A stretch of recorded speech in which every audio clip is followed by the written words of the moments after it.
there are two, poly means many. Morphism is basically shapes. So what actually it means, we have multiple shapes of same thing. So here, if I define a method, so here I am talking about, so we will discuss two types of polymorphism. Static polymorphism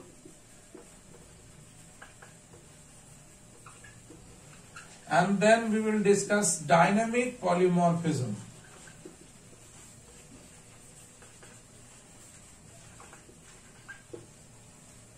Okay, so today we will complete this both of them. So let's start with static polymorphism.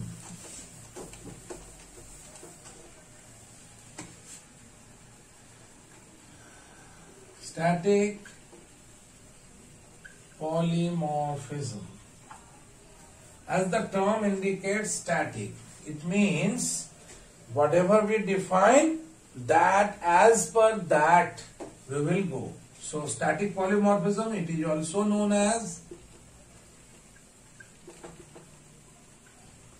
method overloading. So here we have more than one method have same name,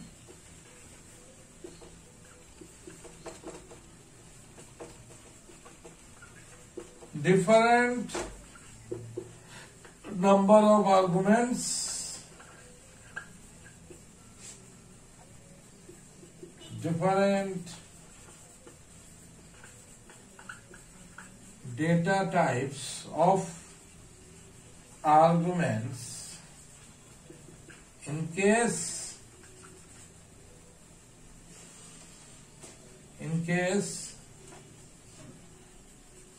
two or more methods have same number of arguments. What I mean, start from here again. I said we are going to discuss about static polymorphism. So here, in case of a static polymorphism, it is, as I said, it is also known as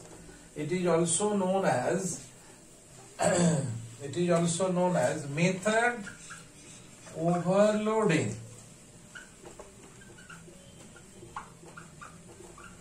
Method overloading. What actually happened in method overloading? In a class,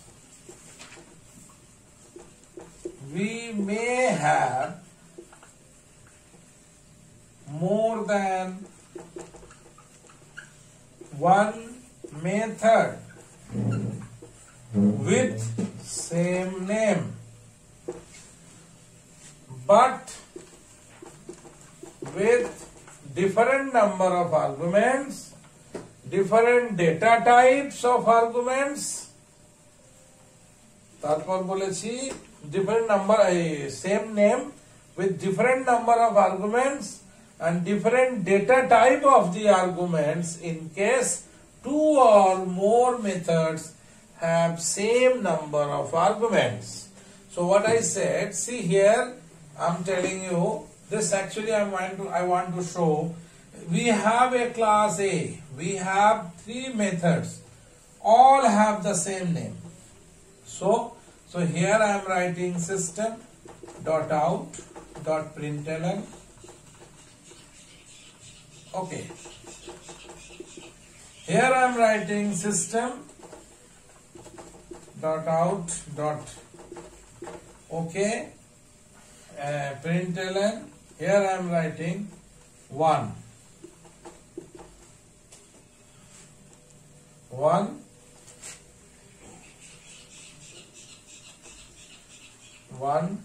with int. Let us try to write like this, and here I am writing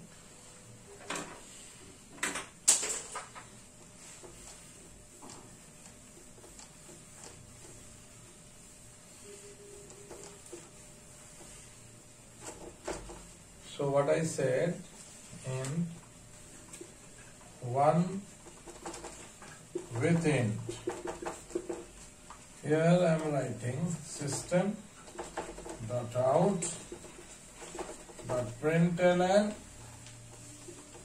1 with char. What I want to say is that we may have more than one method. So to distinguish between them, we have to either vary in number of arguments. See, here are 0 number of arguments, here 1 number of arguments, here 1 number of arguments. In case more than one method have same number of arguments, then you need to go for the change in the data type of the argument. You need to go for the change in the data type of the argument. So, I think it is now clear. So what I said, here we have int, here we have char. But all are show method.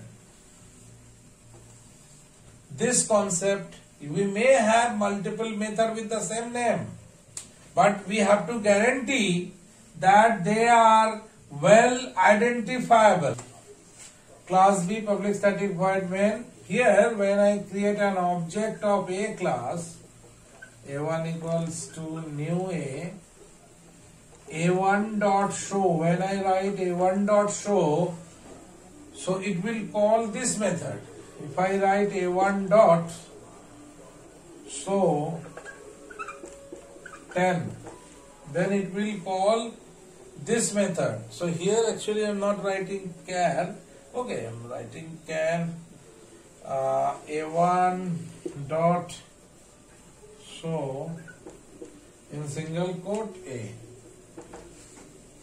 Okay, so that will be a character, or rather we are mainly using string, no problem. That is also possible. We can write like this. So what actually happened when we write like this? So once we complete our program, so we have two classes A and B. Now what we will do? So we save our program, save as b.java in B drive, and then we compile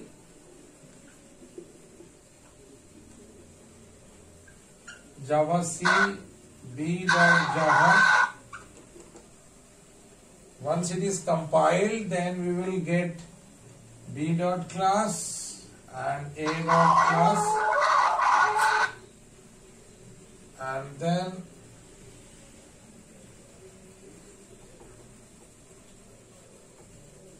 Java.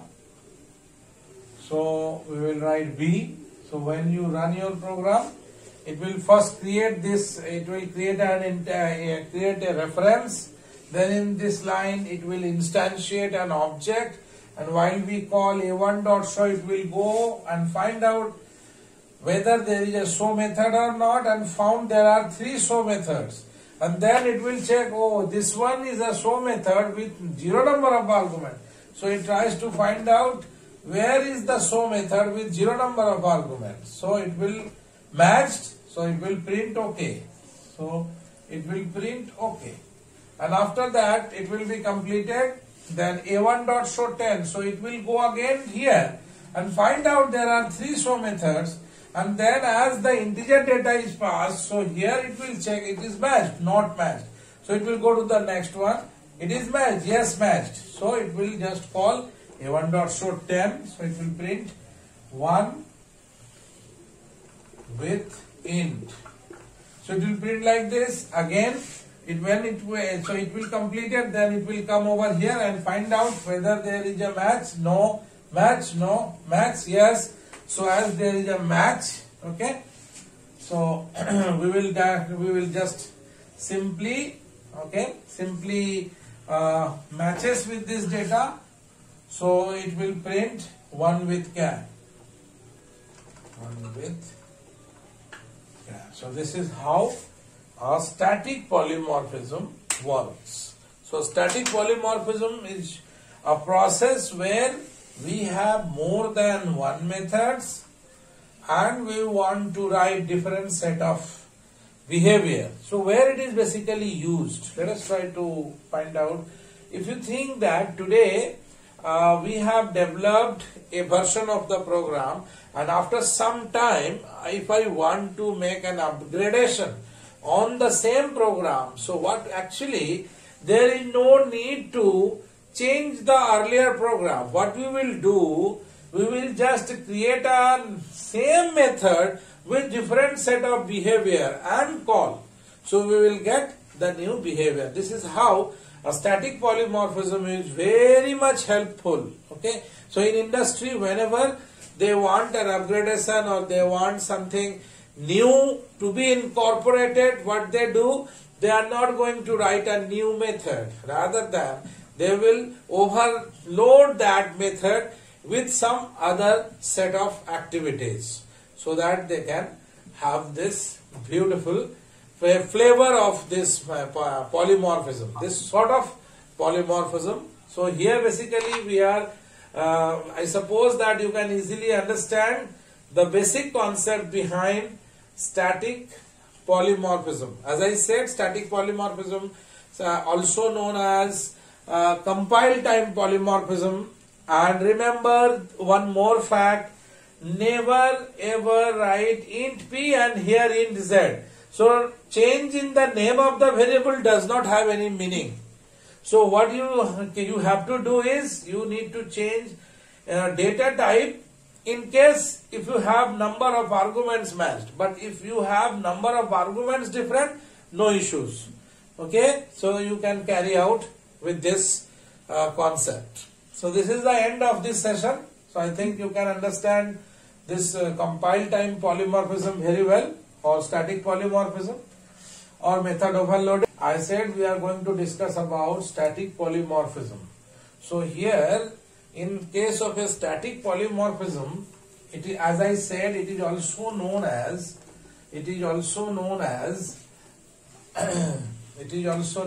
method overloading.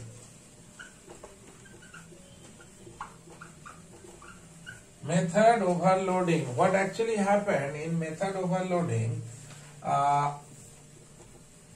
in a class we may have more than one method with same name, but with different number of arguments, different data types of arguments.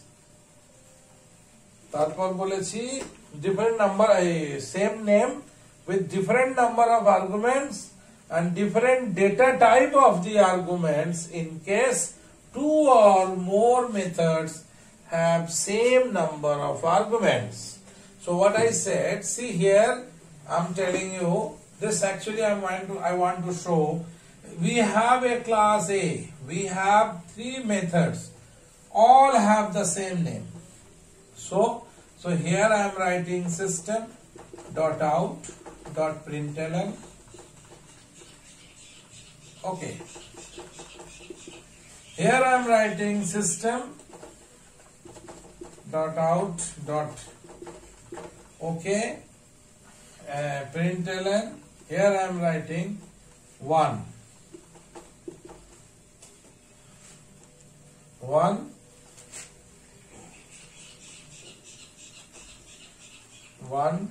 with int. Let us try to write like this, and here I am writing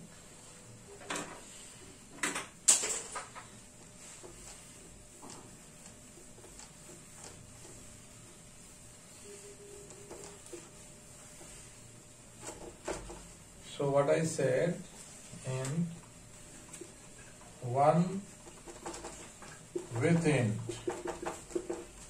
Here I am writing system.out.println 1 with char. what I want to say is that we may have more than one method. So to distinguish between them, we have to either vary in number of arguments. See, here are 0 number of arguments, here 1 number of arguments, here 1 number of arguments. In case more than one method have same number of arguments, then you need to go for the change in the data type of the argument. You need to go for the change in the data type of the argument. So, I think it is now clear. So what I said, here we have int, here we have char. But all are so method. This concept, we may have multiple method with the same name, but we have to guarantee that they are well identifiable. Class B public static void main. Here when I create an object of A class, A1 equals to new A1 dot show. When I write A1 dot show, so it will call this method. If I write A1 dot show 10, then it will call this method. So here actually I am not writing char. Okay, I am writing char A1 dot show in single quote A. Okay, so that will be a character, or rather we are mainly using string, no problem. That is also possible. I can write like this. So what actually happened when we write like this? So once we complete our program, so we have two classes A and B. Now what we will do? So we save our program, save as b.java.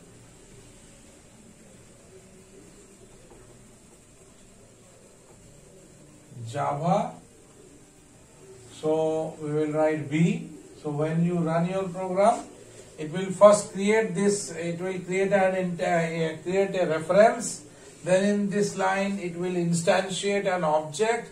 And while we call A1.show, it will go and find out whether there is a show method or not, and found there are 3 show methods. And then it will check, oh, this one is a show method with 0 number of arguments. So it tries to find out where is the show method with 0 number of arguments. So it will matched, so it will print OK. So it will print OK.